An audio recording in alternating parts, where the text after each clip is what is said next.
Grabe naman itong mga lalaking magkiinom eh. Yun ang asawa ginawa ng pulutan. Uy, hindi niyan pulutan yung asawa niyo. Yung mag-isgot ng good mo nga, ang iyong asawa may mo tila, may mo sup-sup, may mo romansa. Ay, pagod na inyo ikapanabi sa mga tao. Kanang inyong ipangbuhat. Wa mo mauwaw sa inyong kaugalingon. O di mo kabalo mo kontrol sa kaugalingon. Kanang iyong makapagkabastos ba. Kaya anak ninyo yung mga baba. Dahil pa niyo yung mga babae nga nang yung mga baba. Dahil na karong kalibutan.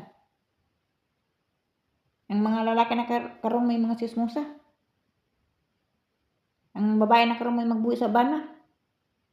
Tapos ang lalaki na pod karon ang may sismusa. Grabe ka palubog na pa yung mga baba niyo nga murag kanon ni kakaong tae. Di na kahuna panot bras. Yung badlungon na ba mga porting suga?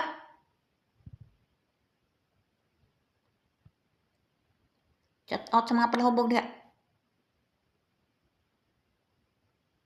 Buisit kayo ha. Kanang yung mga asawa rin yung panghisgutan. Kung sige pangbuhat ninyo magabi panghisgutan ninyo diya sa mga barkada ninyo. Kawabag mo ipuangod.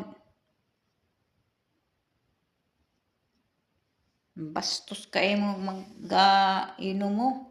Mag-inom ganin nyo. Butang nyo sa lugar, dili mo magsig binastos. Kung di nyo kaya matulog, dili kayo maghuna-huna na magbastusan. Nayawa talaga ka mo ba? Ano mo kuno mag-inom man jud kuno ang asawa maghisgutan. Mo yung himoong pulutan sa inyong atubangan. Ano mo pala inom kung di nyo kaya?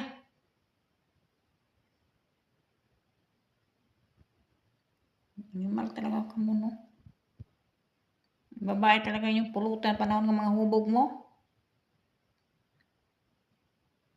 Ang yabang-yabang nyo. Murag wagi palamon sa asawa. Baliktad na karon oy. Ang asawa na mo magbuhig bana. Tapos ang bana mo badlungon hinung kaayo. Murag sige inom. Murag na daghang kwarta. Normal ka maka-stress kayo ba?